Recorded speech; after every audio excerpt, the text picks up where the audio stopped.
Selamat malam semuanya. Perkenalkan saya Muhammad Ya Fikri dari PJJ Manajemen. Hari ini akan menjelaskan terkait presentasi saya untuk pemenuhan tugas ya dari mata kuliah Manajemen Hubungan Industrial untuk studi kasus PT sedang tidak baik-baik saja ya.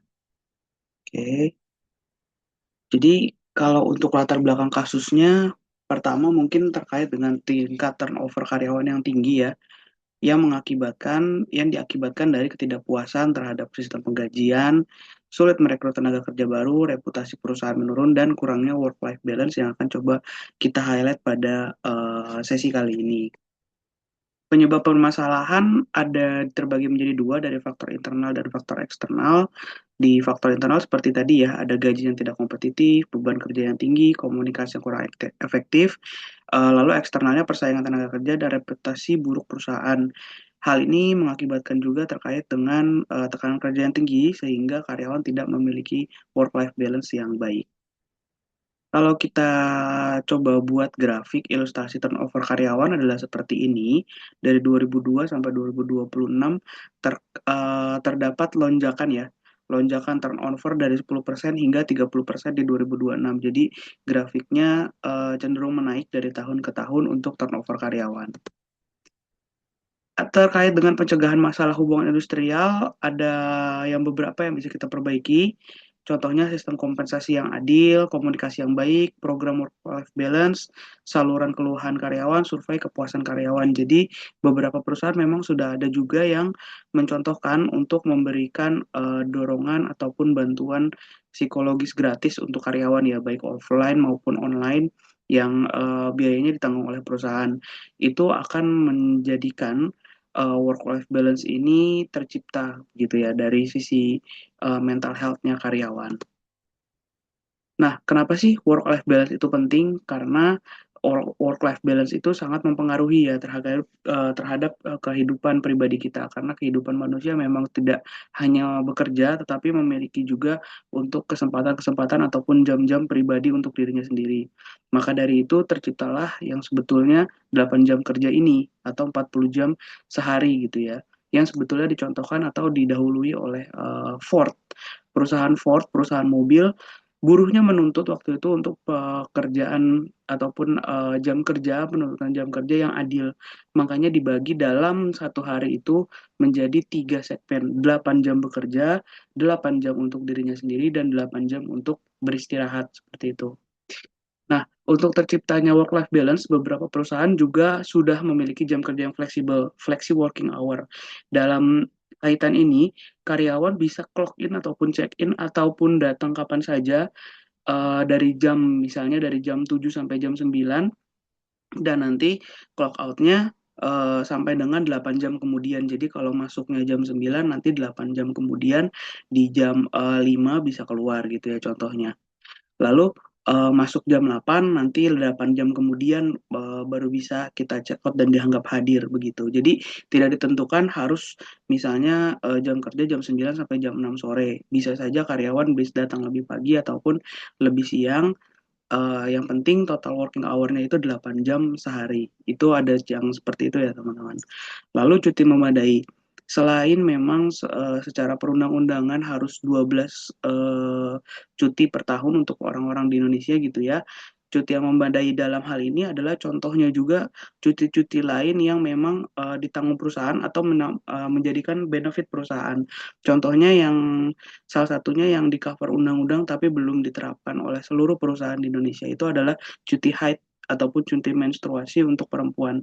Sebetulnya dalam satu bulan, pekerja wanita itu mendapatkan hak dan dilindungi undang-undang selama 1 ataupun 2 hari ketika mereka haid di hari pertama dan hari kedua. Itu banyak sekali perusahaan yang belum menerapkan itu.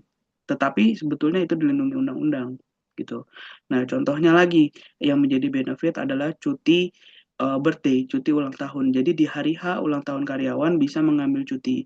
Itu adalah contoh benefit yang bisa diapresiat gitu ya, meskipun kecil tapi itu apresiatnya sangat tinggi karena itu kan hari ulang tahun ya teman-teman ya. Hari ulang tahun juga pasti kan itu adalah bersifat pribadi, bersifat inklusif.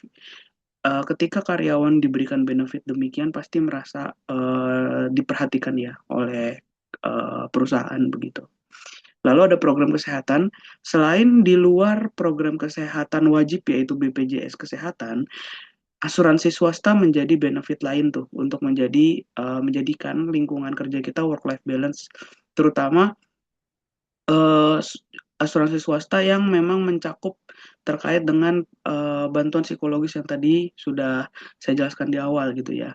Jika memang asuransi swastanya memadai, bisa juga sampai dengan mental health yang diperhatikan ataupun minimal sampai ke kesehatan mata dan gigi. Oke, yang terakhir yang tadi juga udah sempat dijelaskan dukungan kesehatan mental karena itu wajib bagi semua karyawan gitu ya. Tekanan kerja yang tinggi tentunya akan menciptakan ruang lingkup pekerjaan yang sangat berat untuk teman-teman. Oke, manfaat dari beberapa uraian di atas adalah menurunkan stres dan terover tentunya. Lalu selanjutnya bisa juga dari peran serikat pekerja, ini mungkin teman-teman yang di manufaktur ya, bisa menyampaikan aspirasi karyawan, jadi untuk mediator pekerja dan manajemen pihak ketiga gitu ya, ataupun perantara, melindungi hak pekerja dan menjaga hubungan industrial yang harmonis antar pekerjanya dan pihak perusahaan. Lalu peran manajemen ini adalah menjamin hak karyawan, kebijakan yang adil, komunikasi terbuka, dan penyelesaian konflik yang objektif. Seringkali di perusahaan-perusahaan ataupun korporat terjadi konflik-konflik yang subjektif ya. Terkadang terjadi kambing hitam lah dan lain sebagainya yang dianggap wajar di suatu perusahaan, namun sebetulnya itu sangat merusak cara kita bekerja dan work-life balance karyawan. Oke, lalu untuk praktek praktek terbaiknya adalah employee engagement.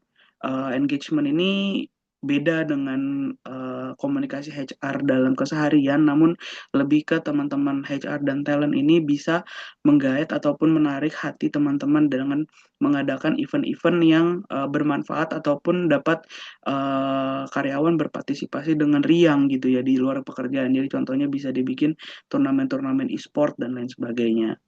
Lalu selanjutnya sudah tentu ada performance based reward ya.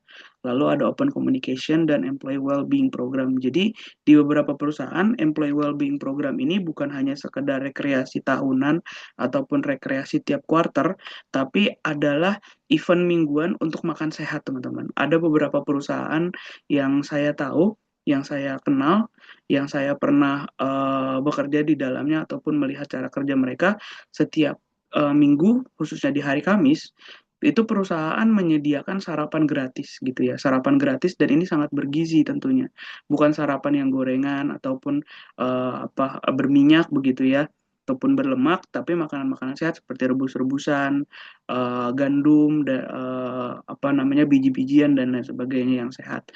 Lalu di setiap Kamis itu pula sebelum jam kerja berlangsung gitu ya, sebelum jam 10, jam 9 sampai jam 10, selain mereka setelah sarapan gratis, mereka akan ada pemanasan ataupun gerakan-gerakan yang dapat menyegarkan badan dan tubuh juga pikiran ya. Jadi hal-hal kecil, kecil seperti itu, employee well-being program ini akan berdampak, berimpact gitu ya kepada teman-teman sekalian nih, kepada teman-teman rekan kerja. Jadi tidak harus menunggu setiap tahun untuk rekreasi tahunan ataupun menunggu akhir kuarter untuk jalan-jalan bareng gitu ya. Yang nanti kita nggak tahu kemana jalan-jalannya, terus nanti juga ada hal-hal yang tidak diinginkan, katakanlah Sabtu Minggu termakan karena harus jalan-jalan rekreasi dengan perusahaan dan lain sebagainya. Hal-hal kecil seperti itu yang harian ataupun berdampaknya minggu berlangsungannya mingguan, dampaknya justru lebih terasa gitu. Oke, rekomendasi kebijakannya ada beberapa terkait dengan evaluasi penggajian ya, payment structure-nya gitu ya, terkait dengan struktur gaji di setiap perusahaan pasti berbeda, tapi kita bisa lihat-lihat lah ya ke sebelah ataupun melihat market dan update terhadap harga-harga untuk kita appreciate ke karyawan.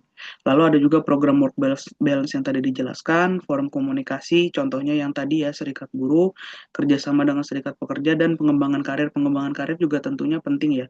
Di awal itu pasti karyawan melihat apakah saya bisa naik terus nih jenjang karirnya, karir path gitu ya.